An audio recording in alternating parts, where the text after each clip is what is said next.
সম্প্রতি আন্তর্জাতিক বাণিজ্য বিশ্লেষকদের মাঝে আলোচনায় উঠে এসেছে একটি গুরুত্বপূর্ণ প্রশ্ন। আইফোনের সংযোজন কারখানা যদি ভারত থেকে যুক্তরাষ্ট্রে সরিয়ে নেওয়া হয়, তবে সেই সিদ্ধান্তে আসলে লাভবান কে হবে আর ক্ষতি বা হবে কার? ভারতের পক্ষে এটি নিঃসন্দেহে এক বড় ধাক্কা, কারণ আইফোনের সংযোজন প্রক্রিয়ায় ভারতের অংশীদারিত্ব অর্থনৈতিক দিক থেকে হয়তো তুলনামূলকভাবে ছোট, কিন্তু কর্মসংস্থান তৈরিতে এর গুরুত্ব অনেক বেশি।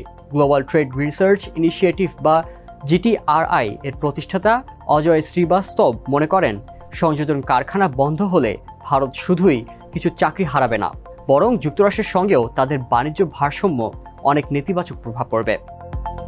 বর্তমানে যুক্তরাষ্ট্রে $1000 বিক্রি হওয়া প্রতিটি আইফোনে ভারতের অংশ মাত্র $30 কম।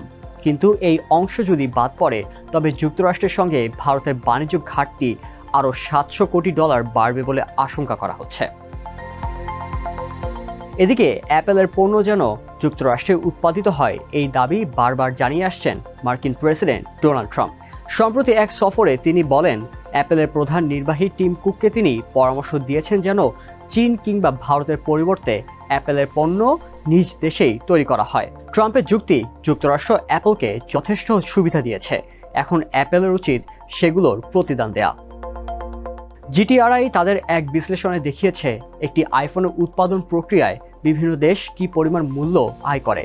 উদাহরণস্বরূপ, মার্কিন কোম্পানি কোয়ালকম ও ব্রডকম মিলে আয় করে $80, তাইওয়ান চিপ উৎপাদনের জন্য প্রায় $150, দক্ষিণ কোরিয়া ওএলইডি ও মেমোরি সরবরাহের জন্য $90, জাপান ক্যামেরা সরবরাহ করে $85। অন্যদিকে ভারত ও চীনের প্রাপ্তি মাত্র $30, যা মোট মূল্যের 3%-ও কম।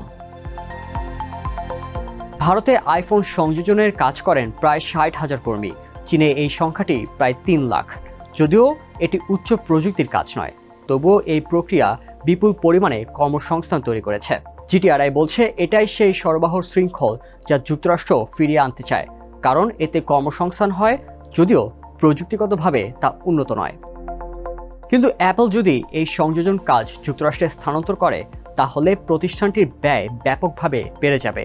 ভারতে একজন শ্রমিক মাসে গড়ে $290 বেতন পান, সেখানে যুক্তরাষ্ট্রের ন্যূনতম মজুরি অনুসারে একই কাজের জন্য খরচ বেড়ে দাঁড়াতে পারে প্রায় $2,900, অর্থাৎ 13 গুণ বেশি।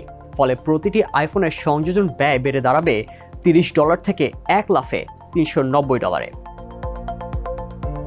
এই ব্যয় বৃদ্ধির ফলে অ্যাপেলের প্রতি ইউনিট মুনাফা বর্তমান $450 থেকে কমে গিয়ে দাঁড়াতে পারে মাত্র $60। এমন পরিস্থিতিতে অ্যাপল যদি দাম বাড়ায়, তা সরাসরি মার্কিন ভোক্তাদের উপর চাপ সৃষ্টি করবে। এমন অবস্থায় অ্যাপলের সিইও টিম কুককে দুটি পথের একটিকে বেছে নিতে হবে। একদিকে যুক্তরাষ্ট্রে কারখানা স্থানান্তরের রাজনৈতিক চাপে মাথা নত করে লাভ কমিয়ে ফেলা, আরেকদিকে ভারতের মতো স্বল্প ব্যয়সম্পন্ন শ্রম বাজারে থেকেই তাদের কার্যক্রম চালিয়ে যাওয়া।